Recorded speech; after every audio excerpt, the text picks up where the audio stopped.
Hi, my name is Rabbi Noah Kushner, and this is my partner, Rabbi Ed Feinstein. And we've invited some of our favorite thinkers to try to understand this unusual moment in history together.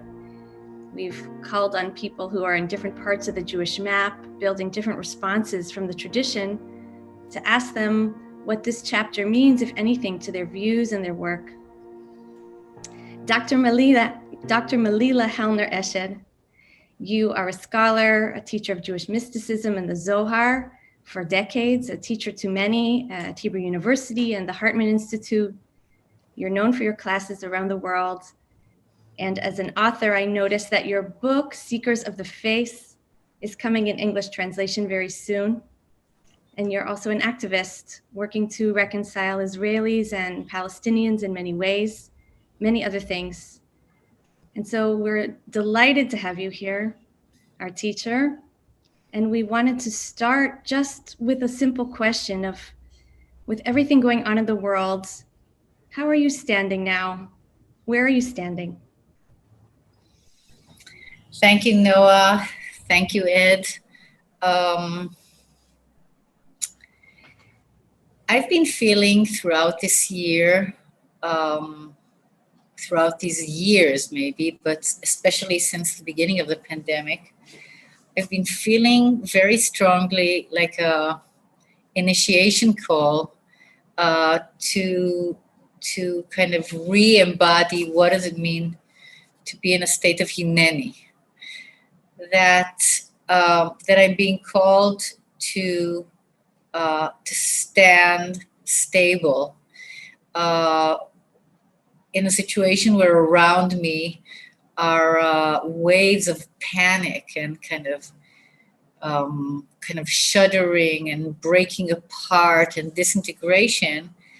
I feel that the strongest inner call is to say, this is a time to just stand straight, right? I was thinking of the sheaf of wheat of Joseph, right?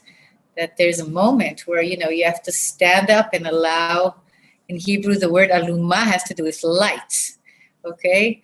I have to allow the light that is in me. People have to allow the light that is in them to help calm a lot of panic and also a lot of fear. And that's the strongest thing that I feel is that is not to hide that, but to kind of take that position because people need help. And over-identifying with kind of, the cracking and the buckling down, I don't think it's going to be helpful. So I'm saying it's not that every person feels maybe what I feel, but people that feel that they have kind of an anchor that can allow them to just hinei, kind of be here. I feel that that's very, very important for me not to waver from that. And some of it I feel is like a mitzvah ma'asit. It's like a positive commandment. It's an active commandment. It's like what we are as parents, what we are as teachers, kind of just stay in that presence. That's been very powerful for me in this time. And like a mitzvah, is that something that you will do even if you don't feel it fully and then inhabit it? Or do you feel you're coming from a place of strength at this time? And if so, where are you getting that koach? Where are you getting that strength? I think partially as real human beings, and we have to be, we have to have the tzniut that comes with it. We take the position of standing and being present even when we have no idea what's going to happen, right? If not, how could my children grow up, right? How do we go through the world? Like we have to be able to know how to do that even when we're not totally sure that this is really what's happening. But I feel it's the right thing to do, even when we're not sure that actually what's the outcome going to be. Because if this year has taught us anything, it's about, the great uncertainty and the great unknowing and the great transience of everything. So knowing that doesn't mean that I'm just going to lie down and wait for things to happen. It means that I have to take a position knowing that, the sea is rocking around me. And I think from the point of view, from the question of where does it come from? I don't know. Sometimes I think we all have hidden stores of strength. Maybe I'll go back to the Joseph story, because I always think about it like you're down in the pit, right? What makes Joseph be able to stand up, right? It's the big question that the Jewish tradition asks. It's the big question the Sufi tradition asks. Like, how does he stand up? Where? So I think we have those storerooms of energy. Kind of their doors fly open when we need them, and sometimes it's a gift. Sometimes we cultivate it. I have a lot of gratitude that I carry it. And I think in a certain way, it's a form of emunah. It has to do in some kind of way with emunah, in some kind of faith that things are going to work out, or that there's going to be a way, I think that's something that I carry very strongly. I actually want to pursue this a little bit more, if I could. There are people who pursue the inner life as an escape from what's outside. There are people who bury themselves in ancient texts, in meditation, in dancing, and whatever it is, as a way of saying, I don't want to have anything to do with what's outside. And then they're the opposite. There are people who live on the outside and have nothing inside at all. And I really want you to help us understand the relationship between the inner life and a world of chaos outside.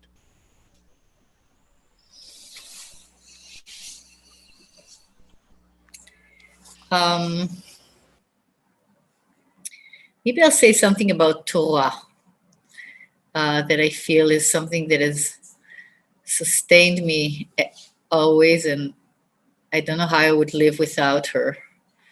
But I've had a very strong feeling that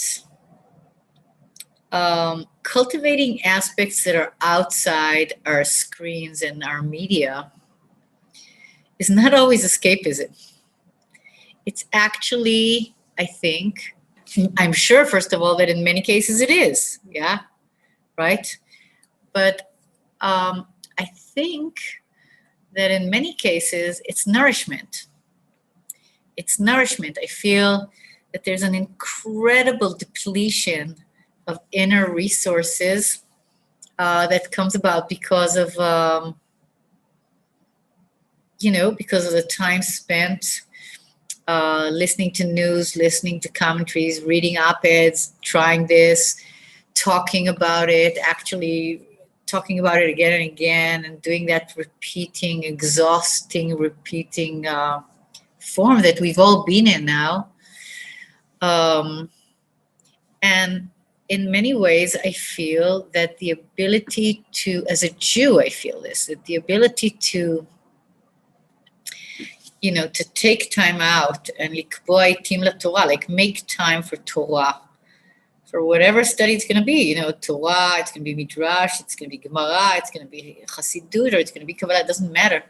I think it allows me to have that experience, which the Zohar calls it says, our chevraya, our companions, taste every day from the fruit of the tree of life. And you think to yourself, like, what the hell are they talking about?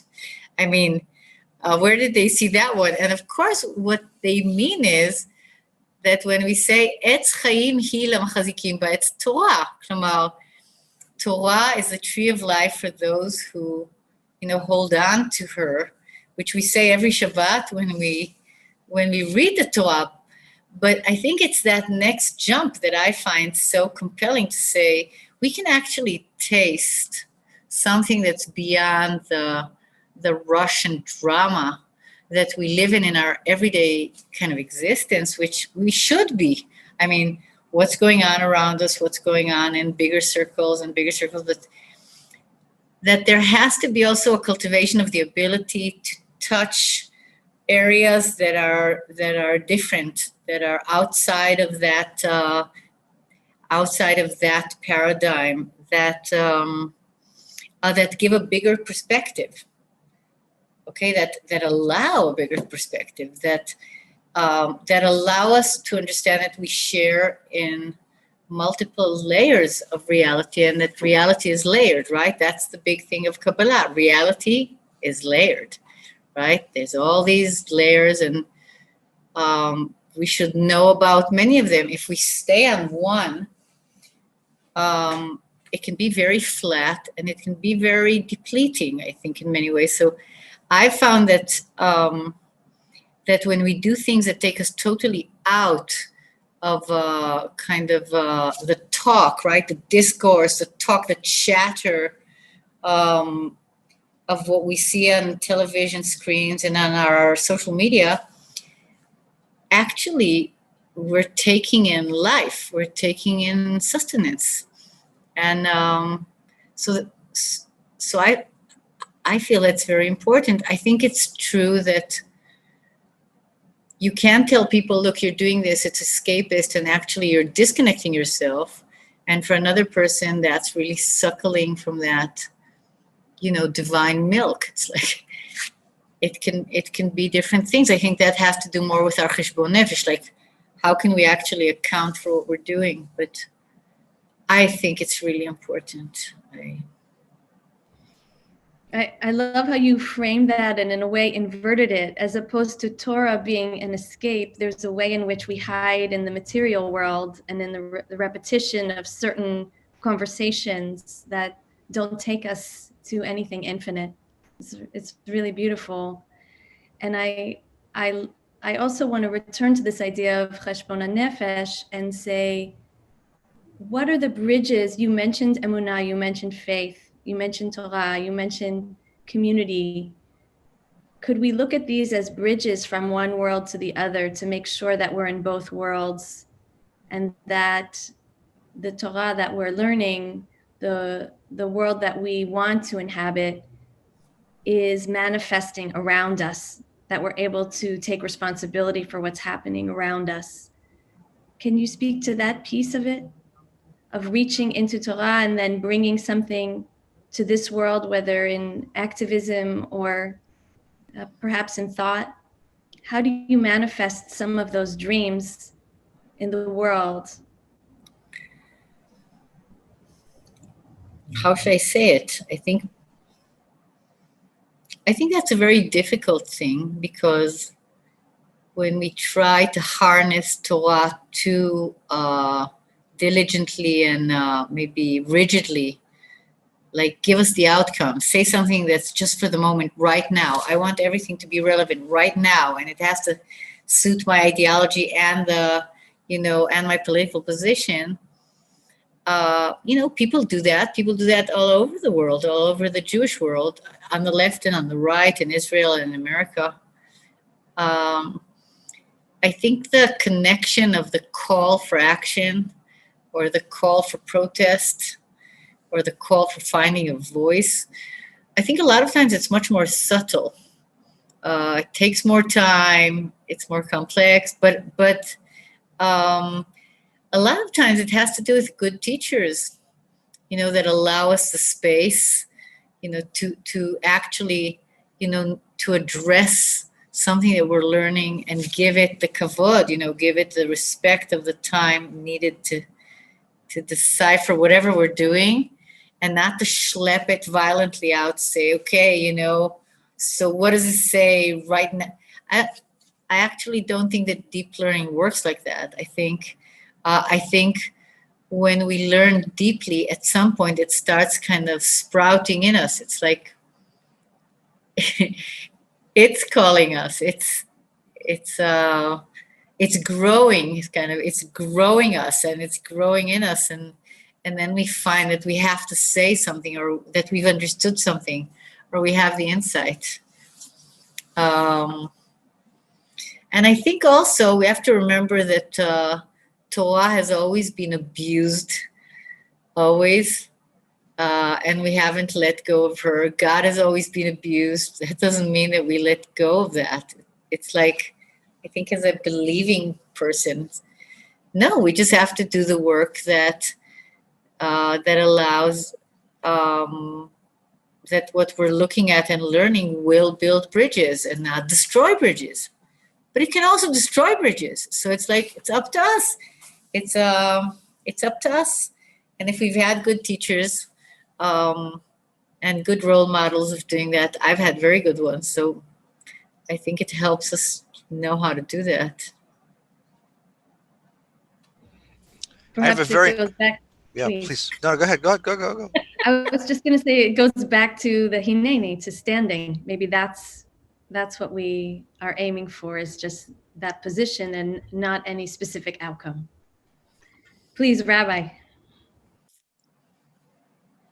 I have a very naive question, and I b'tmimutai, I want to confess. So, again, another one of the responses to the pressure outside is to become very ethnocentric, very closed in the circle of my own, to say I only care about me and my own, and to hell with everybody else.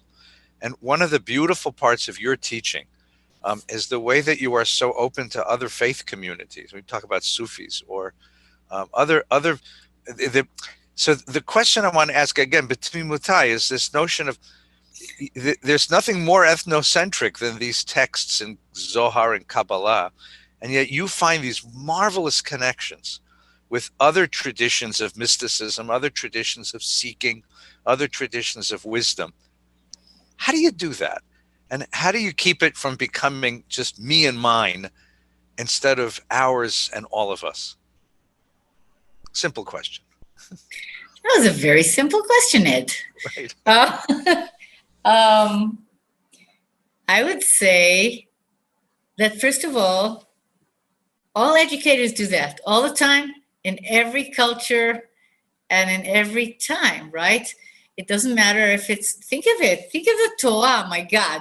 Think of the stories we have to deal with on the ground level of our ground language, right? How do we do it, right? How do we do it? You know, we look at the field of the story. There's things that we have no idea how we're going to be able to deal with. Maybe we put them on the side. Then we find some things that are kind of sparkling to us and saying, "Ooh, this is interesting. Maybe I can do something with this." And then we pick them up and we bring them out, and we shed more light and give more energy to those parts, and not to the other parts, or that we find a way of having our criticism, our respectful criticism for certain aspects, or our outcry, you know, of kind of more violent protest against others. But we find a way of finding the Sam Chaim, the medicine of life in it, right? Nachon, it says in Chazal, Zacha na'asta lo Sam Chaim, lo zacha na'asta lo Sam Mavet. The Torah can be healing medicine, and it can be poisonous, and it can kill you. So I think actually, you know, what I do with biblical texts, or with midrashic texts, or with Talmudic texts, and with Zohar texts, and with Chassidic, it's the same. It's kind of, on the one hand, having huge respect for them. So I think that's one thing that helps me find good things there. I have huge respect. So I come, I always say that my beloved teacher Yuda Libes taught me that when you're learning ancient text, we first have to go visit them. And only then can we kind of bring them into our world and find what is relevant in what they're teaching us. in the here and now. And it's not always relevant here and now. Not everything is relevant, and it shouldn't. It would be ridiculous if it would. But I feel that it taught me this image I have, that when I go to these texts like the Zohar, I come as a child. Like I come as a disciple. Like I'm sitting at the feet of the masters, and I'm receiving. I'm doing the Kabbalah on that level. I'm receiving, and only then do I try and see, okay, which part of this is going to talk to my people, to my family, to my tribe. I'm coming in front of an Israeli-Palestinian audience. What can I use this for? Maybe. Oh, I can't. Okay, I can't. I'm coming to a group of Israelis. How can I use it? I'm coming for a group for American Rabbi. What's going to be alive? And I have to say that sometimes really my bucket comes up and a lot of stuff can't use it. I don't know what to do with it. It's not, but what I have found in the Jewish mystical tradition is that even though it follows kind of a medieval essentialist, Yehuda Levi kind of world of, this is us, we are the Jews, this is our soul, this is where we come from, this is our myth. I somehow don't allow that to obscure the incredible treasures that are lying there. Like, I don't say, well, since you don't say this and this, I'm not going to read you at all. I don't believe in that in any tradition.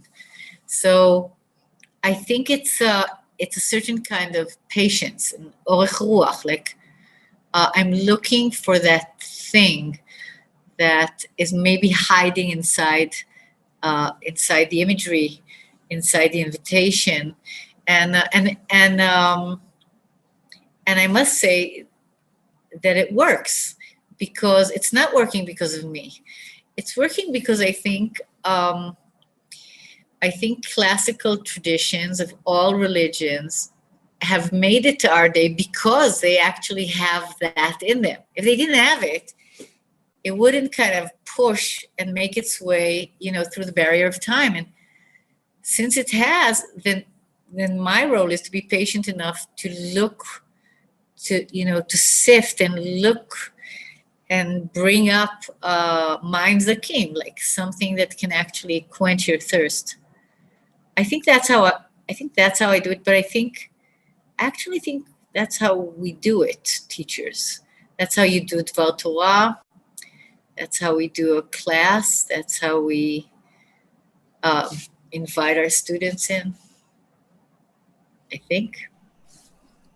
Do you think there's one, how do you put this straight? There are those who say that there's really one truth, and that all of the traditions are simply interpreting that truth through the lens of their own cultural experiences, but at its root, it's all one truth. And that Buddhist, Muslim, Christian, Jewish, Hindu, Native American, all these truths at some level you'll find the same truth, but it's expressed in a different language. And that's what holds us together, because there's one human truth. Do you find that, or do you find that is that too naive? Or is that too optimistic, I should say? I don't know if it's too optimistic. I think one of my great teachers, Father Bede Griffiths, Zecher Tzadik Livracha, he became a Catholic, and he went on a mission to India, and he did incredible things there in the south of India. And,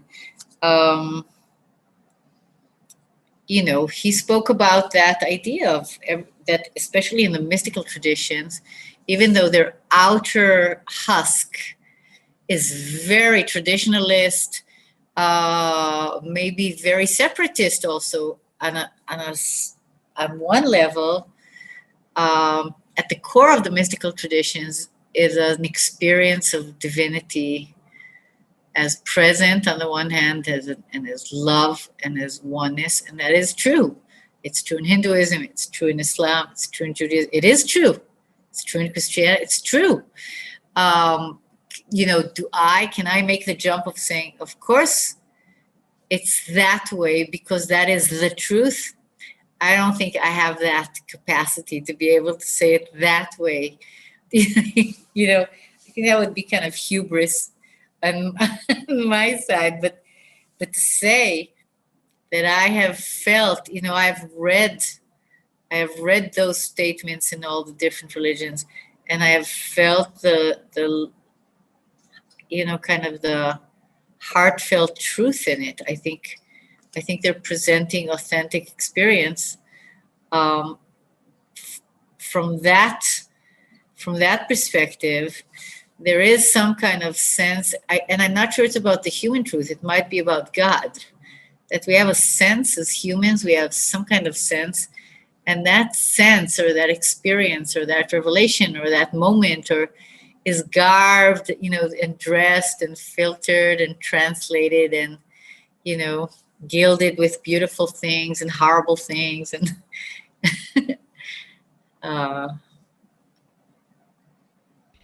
yeah. Melila, are you learning anything different through the lens of the pandemic? Has it changed any of your teaching for you? Is there a text that you're returning to now? How do you understand this specific time?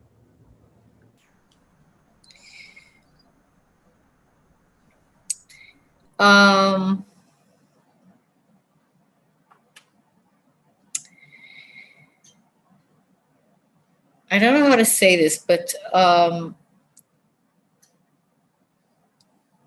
sometimes I actually want to lower the perspective of, everything has changed in the world. It's never, I'm sitting and reading about other epidemics. I was just reading an incredible article about the polio epidemic in Israel in the early 50s. I could not believe it. I finished the article and I thought, oh my God, the Corona Fairy has been so gracious to us. It's I'm reading not about something in the Middle Ages. I'm reading about Israel in 1953. It's like all these kids are dying. Nobody knows there's no resuscitation. Nobody knows what to do, and nobody knows to keep them secluded. Nobody knows what to, and then you think this has been an experience of, something that came, as a epidemic, came from somewhere, and people had to deal with it, and people went through incredible hardships. So, first of all, we have a version of it that's very special now about the way that, because this global world, we're all connected. We all see what's happening in China, and we see what's happening in Chile, but first of all, there's something that is part of our history, is part of this world. So I don't just see it in kind of messianic perspective. But I feel that it has been so shocking in the way that it's taken us out of our sense of regular, sense of stability. That's been the important lesson, is that some people are suffering very much. Some people are suffering less. Some people are really floating over this. But when we say "Rokah haaretz al hamayim," when we say in the morning, we say in the blessings of the morning, we thank God for making the world stable upon the waters, right? Upon the abyss, or upon the oceanic waters. And I think that's really a quest. It's a desire to have a sense of stability. And I think that this year, by the way, with all the political stuff that's happening with it, has caused such a sense of, what are we talking about stability? What's S? Like, what does stability mean? So I think that kind of cultivating more of a feeling of at-homeness with unknowing is the big thing that I feel has been hugely, it really changed in the last year. It's changed for me, but I don't think it's for me. I think it's for a lot of people. Now, for some, it's going to create panic, and for some, it's going to create a very interesting spiritual challenge. Like maybe it's always been like that, but we had a sense or a simile of stability and control that actually at the moment we don't. We know in a clear way that we don't hold on to. And then the question is, how do we operate in a world that doesn't have that stability and that we don't have that control over? You were saying, like, is there a text that I feel myself returning again and again to? And there is some of them come from the mystical tradition. This one is from the Talmud, but and I've shared it in many classes that I've given because it's been such a strong support story for me. But it's a story about Rabban Gamliel, is this big shot, very important Rabban Gamliel, and he's also a political figure, very important figure, and he's traveling on a ship, and he sees in the distance a ship that is shipwrecked, that is, going asunder. It's like he sees it happening, he sees that tragedy, and he laments the great Torah scholar that was on it. And who was that? Rabbi Akiva. And then when Rabban Gamliel's ship comes to the harbor, he steps off onto dry ground, and who does he see there? He sees Rabbi Akiva. And he sees Rabbi Akiva sitting there and studying, doing halacha or something. He says to him, how did you get here? Like, how did you get here? And he says to him, Rabbi Akiva says, when the ship broke, I found myself in the sea, and a plank of the ship floated by me, and I daf shesfina, right? That's the word, beautiful daf, like a daf gemara, like a blat, like a page of wisdom, or like a page of life. So there's a plank of the ship, and he holds on to it, and he actually rides it. And he says, and every single wave that came my way, I nodded to it. Like, so it's a story. It's like, for me personally, it was revelation. It was like revelation. It's true, it's coming from a guy who's kind of an extreme personality, but I like people with extreme personalities. And but I think the idea of understanding that you're now in the sea. So he's not, on the one hand, he's not fighting, right? He's first of all, he doesn't allow himself to drown. He sees a plank, you hold on to it, try to stay afloat, but I think the image of accepting, acknowledging that what is happening, accepting, just that image, that every wave, Rabbi Akiva nods to it. And actually, in a certain way, that's what's bringing him closer to the shore. But that's been for me also in times of great, great personal distress. I don't know, it's been a story that keeps me afloat, or gets me onto dry land. I love it. My first association also is labor and childbirth. Absolutely. Waves, right. I want to ask you a sort of global question, and I know that this isn't the way you normally like to teach, but I want you to help us reflect on this, because this is what Noah and I are really looking for, and we're searching for this. There was a time very recently when the mystical tradition, the Hasidic tradition, was shut away was shut away, and no one was allowed to learn it. I remember there's a famous story that Gershon Scholem was invited to give a lecture at JTS, at my alma mater, and the students ran to Shaul Lieberman and said, "How are you allowing this? This is terrible. This is Narishkeit. This is stupidity." And apparently his response was, "Yes, Narishkeit is Narishkeit, but the study of Narishkeit is scholarship, is science." And that was the attitude, that Chassidut, that Kabbalah, that Zohar, all of this should be shut away. And then suddenly, somehow in the end of the 20th century, the beginning of the 21st century, these sources, as it were, rediscovered.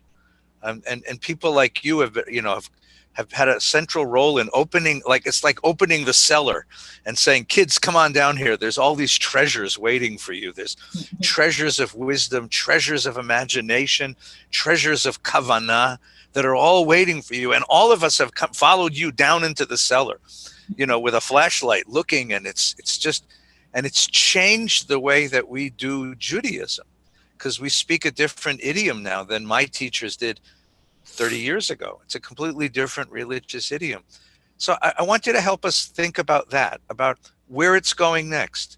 As you teach students in Kabbalah and teach students in mysticism and the way that you read Midrash, the beautiful connections you find, the imagination that you celebrate in these texts, how does this change the way we do Yahadut, the way we do Judaism, the way we teach Torah, the way we practice, live in the world as Jews, as you see it?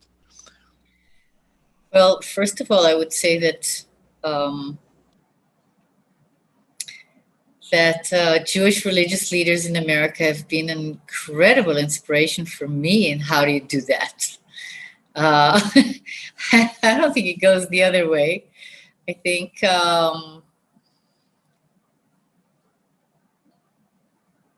think there's no question that there's a kind of aliveness, and there's a renaissance, and there's a huge interest in the aspects of Judaism, that Wissenschaft and Enlightenment has cast away, because we needed to present a very kind of Protestant, neat Judaism that doesn't have all the hoary and frightening details and feminine goddesses and stuff and blood, and but Judaism is filled with it. So I think that the historical reasons that made it resurface are many. That's why it's so much fun to read still Sholem's Major Trends, because it's showing you that those things that have been repressed are not going to stay repressed. They're going to come up because there's a need. There's a need for that. And one of the things that has really, really impacted me in kind of thinking of what do we have to bring from that world into our religious life today and in the future. I mean, not future. What do I know about the future? But is something that has to do with the role of imagination. Our imagination has been very stifled. It's become very either concrete or very, very ideological. On the left, terribly, and on the right, horribly. Okay? So I'm thinking about imagination, and imagination is part of religion. I think the great realization for me about what did the Jewish mystical tradition give as a gift to Judaism was the idea that religion is not philosophy. Religion is not your politics. Religion is not a set of, I do believe, what you mark down. No, religion is the domain of imagination, of blessing, of ritual, of our ability to connect with other realms of reality, of our ability to create gesture that is very meaningful, as our it's a realm in which imagination is not something that's not real. It's more than real. It's more than real. That's what imagination is. And I feel that we need a lot of imagination. I think it's an experience I experience a lot in America. I don't experience it in India, and I experience it less in Israel. In America, I feel a lot of times that something has been dampened on imagination. It's kind of been flattened, and don't know. Maybe it's because of conformism. I'm not sure. I'm not. That's your job, but I'm saying that it. We need imagination to take us into, to give us איך אומרים? To give us חזון. איך אומרים חזון? To give us Vision. a vision of where to go through. It's not about just having a committee that's going to sit and do the vision committee. There's something that we have to allow. So I'm feeling that many years ago, Noah's father wrote that incredible thing about the 7 underpinnings of Kabbalah, and I think maybe he even wrote it for young people. I'm not even sure, but great people who love the mystical tradition have been trying to do this for over a century, of finding ways to bring it and to translate it and kind of update ideas from the mystical tradition into the current religious kind of forms and life. And I feel that we just have to add to your dad's list. We have to add just more things of what's alive, and we need that. We need that in order to have a sense that there is a Netzach Israel, that it's going to have another chapter. Not to count the numbers, keep everybody in. We have to trust vision, and I think vision comes with the arts. It doesn't just come with ethics. It doesn't just come with political ideology. It doesn't come with identity politics. No, it has to come also from the domain of the arts, from the trust of the collective wisdom. It has to come from all kinds of places. We have to know how to use our cup, and we have to know much more how to use our heart, and how to use our body, and how to use our creativity. So I think all that has been a great gift that the mystical tradition has given the Jewish tradition. Now the question is, how do we use it? Like, how do we open up, how do we open it up as a treasure box and say, oh, I actually can pick this up and, draw with this? But I think it's all there. I think a lot is there. And there are a lot of things that are not there, that we have to come up with new language. We have to come up with new models. We have to come up with new paths. We have to trust that our forefathers and foremothers had to create new paths, had to figure out new things, had to sometimes jump and do extreme things. Maybe that's a siman levanim, right? Maaseh avot v'imahot, siman levanim v'banot. And maybe building from that, is there anything in your personal biography that you feel leads you to this moment? Is there something that you're either rebelling against, or you're riding on a path that was built from someone in your personal history that brings you to this place?